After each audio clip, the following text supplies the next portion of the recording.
माधवी, लाह्या फुटाव्यात तस तू बोलतेस.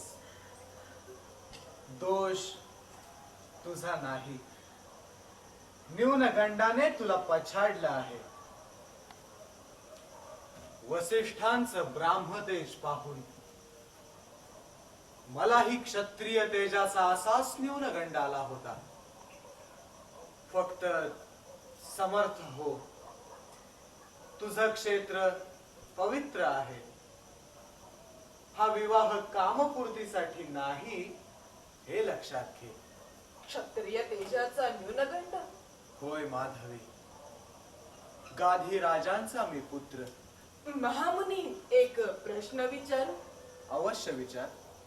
गुरुदेव, आपल्यासारख्या तापसी मुनिवरांना या अश्वांचा मोह झालाच कसा? माधवी, काही कामना आपल्या इच्छेविरुद्ध आपल्या मनात दबा धरून बसलेल्या असतात. माझ्या भगिनीच्या विवाहात रुचिकाने एक सहस्त्र श्यामकर्णी अश्व दिले होते. मी क्षत्रिय राजकुमार होतो. त्या अश्वांवर माझे मन बसले. त्याच वेळी गुरु वसिष्ठांच्या ब्राह्म तेजाचे मला फार आकर्षण वाटू लागले होते. ब्राह्म तेजासाठी मी तपश्चर्या करण्याचा निश्चय केला. माझ्या तातांना या गोष्टीचा विलक्षण संताप आला. त्यांनी पुंडलिक महायज्ञ केला आणि माझी तीव्र उपेक्षा करून ते 1000 अश्व ब्राह्मणांना दान देऊन टाकले. त्याच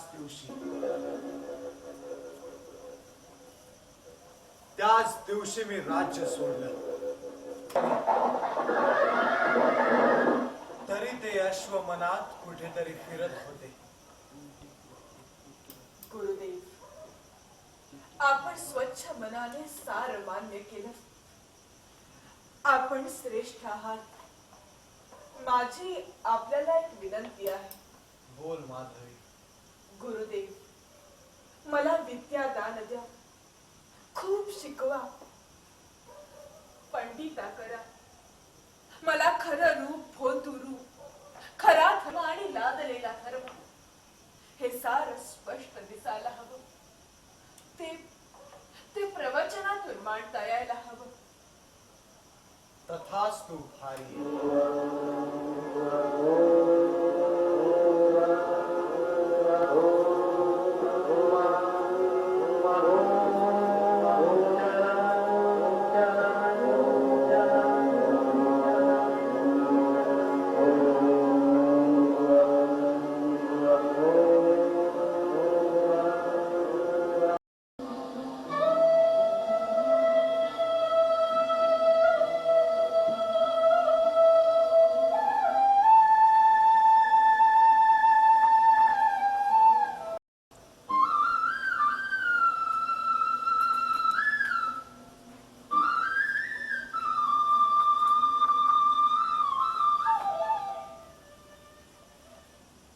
कसला प्रसाद आहे हा?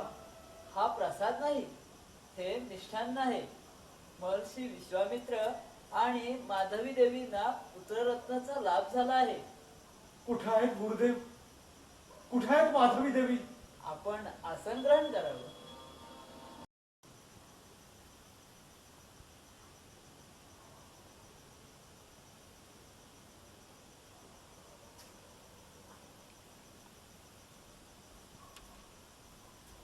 प्रणाम गुरुदेव. आपल्या चक्रवर्ती युवराजांच्या आगमनाचा शुभ संदेश आत्ताच प्राप्त झाला गुरुदेव. अभिनंदन गुरुदेव. शिष्योत्तमा, हा योग तुझ्यामुळे साध्य होऊ शकला. अत्यंत शुभ वेळी तुझं आगमन झालं आहे. आपल्या चक्रवर्ती पुत्रास माझे शुभाशीर्वाद माधवी देवी. आपण मला फक्त माधवीच म्हणा. बोलून चालून मी आपल्याला दान दिलेली कन्या. तरी आता तुमचं माझं काही देणं घेणं राहिलेलं नाही. असं कसं पुत्री? कार्यपूर्ती झाली असली तरी वचनपूर्ती झालेली नाही. कसलं वचन? तुला सुखरूप घरी पोहोचवेन असं वचन मी तुझ्या पित्यास दिलं आहे. तेव्हा तू जर माझ्या समवेत आली नाहीस तर क्रोध आवरण्याचं सामर्थ्य माझ्यात नाही.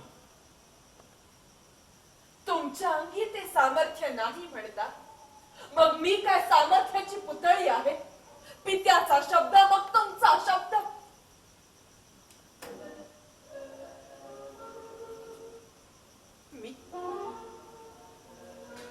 मी कुणाला तरी शब्द दिला होता. त्याबद्दल मला कोणी कधी विचारलं की स्त्रीच्या शब्दाचं तिच्या वचनाचं मूल्य शून्य आहे? सांगा गुरुदेव, माझ्या इच्छेला काहीच मोल नाही. अहो, कुणाची दक्षिणा आणि कुणाला प्रदक्षिणा.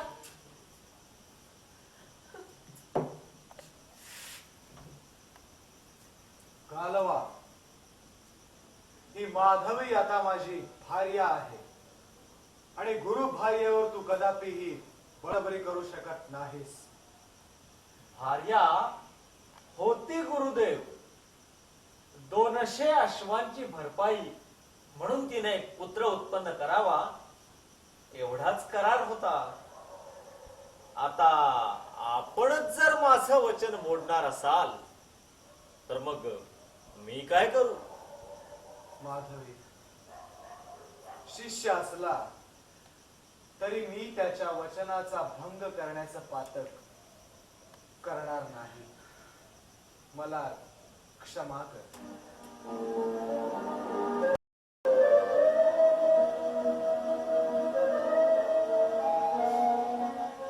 हे धर्मकांड संपणार नाही. स्त्रियांचे धर्मपाश तुटणार नाही. चला मुनिराज, तुमची इच्छा पूर्ण हो.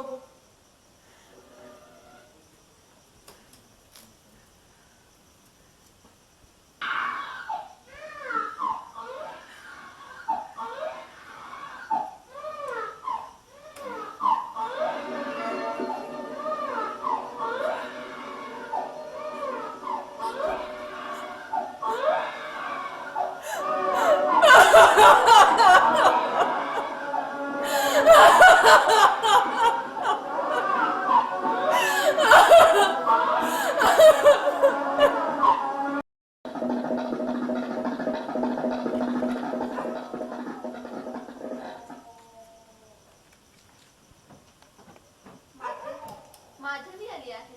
जा, ही आनंदाची वार्ता महाराजांना जाऊन सांग.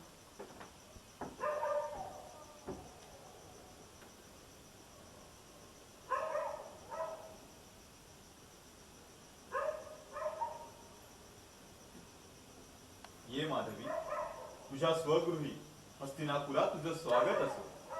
गुरुदादा, तुझं हे यौवन म्हणजे तात. होय प्रिय भगिनी, सत्य आहे. तातानी मला माझं यौवन परत दिलं आहे. माधवी, मी विवाह केला आहे. कोठे आहे माझी प्रिय सखी चंदना? ती पहा, तुझ्या स्वागताला येते आहे. चंदना, माझी सखी, माझी बहिणी, माझी लाडकी माधवी. मधु, पुत्री, शब्बाई, तुला पाहून मला अत्यानंद झाला आहे. कशी आहेस पुत्री? तुमच्या सर्वांच्या शुभाशीर्वादाने कुशल आहे मी शंबाई. तात कसे आहे? चल, त्यांची भेट घेऊ.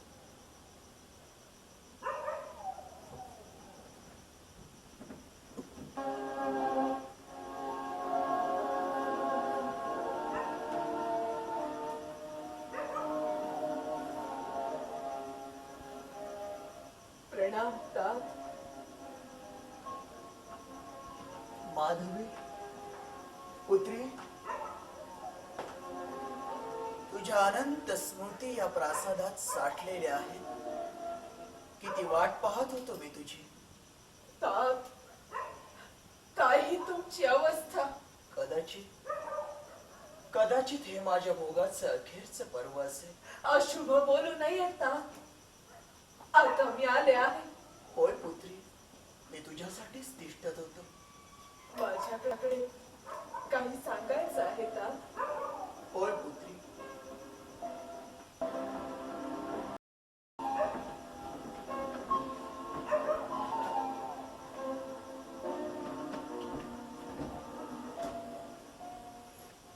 हे दानशूर राजा, तुझ्या या शुभलक्षणी कन्येचं वर्तन वचनाप्रमाणे होतं. आज मी अत्यंत समाधानाने आणि कृतार्थ भावनेने तुझी ही कन्या तुझ्या स्वाधीन करीत आहे. मुनिवर्य, हे राजा, तुझ्यामुळेच माझी विद्या सफल झाली. आपला यथोचित आदर सत्कार करण्यात येईल. आपण माझा समवेत येण्याची कृपा करावी. माधवी, मी तुझ्याशी नंतर बोलणार आहे. आपण केव्हाही बोला तात. मी येथेच राहणार आहे. पण आधी यमुनीवर यांना इथून घेऊन जा. मला ते नजरेसमोर देखील नको आहे. मधु, शेवटी असा त्रागा करणं योग्य नव्हे.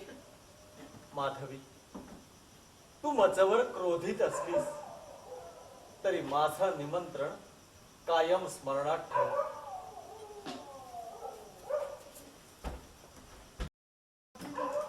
कशी आहेस ग? कशी दिसतेय सखे? तुम्ही जराही बदलला नाही. शम्माई, माता कुठे आहे? अजूनही ती अशोक वाटिकेतच राहते. तुझ्या वहिनीला तू आपलं कुशल सांग. चंदना, माझं रडगाणं यावेळी नको. तू सांग, तू कशी आहेस? ही दुसरी माता लाभल्यावर कोण कोण कुशल असणार नाही?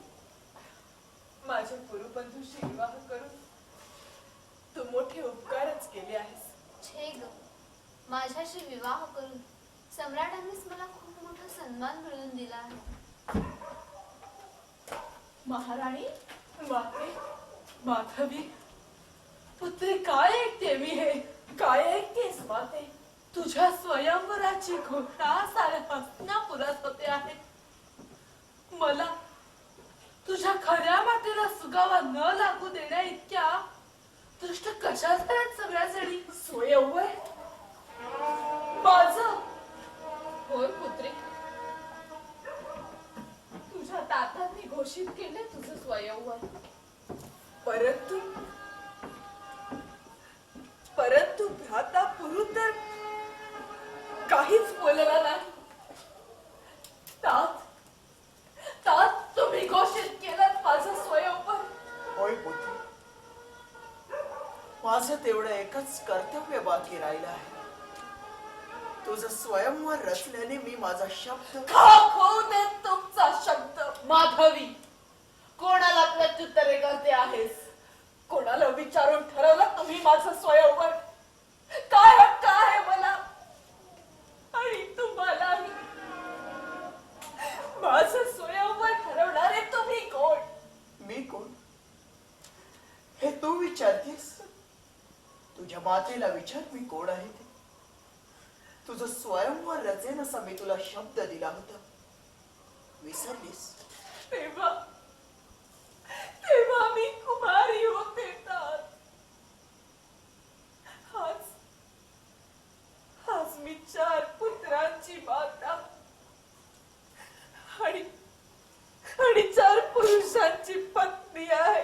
पुत्री, आता कसलं माझं स्वयंवर रचत आहात? शब्द धर्माचं पालन कर. मला क्रोध देऊ नकोस. का हक्क पाहत आहात तुम्ही माझा? कोणत्या धर्मपाशांनी जखडून ठेवता आहात मला? माधवी,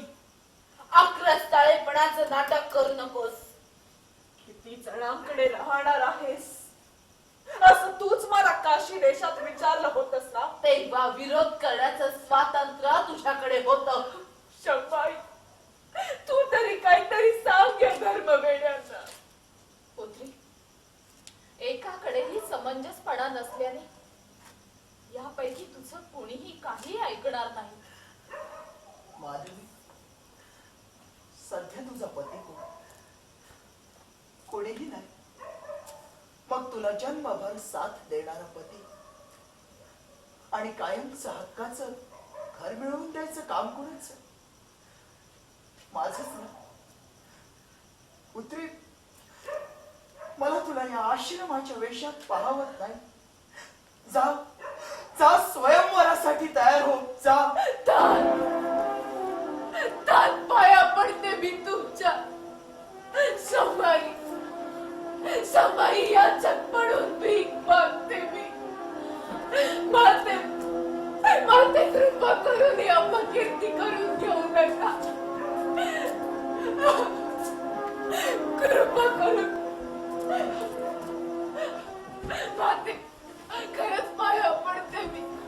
शंभाई, या जरा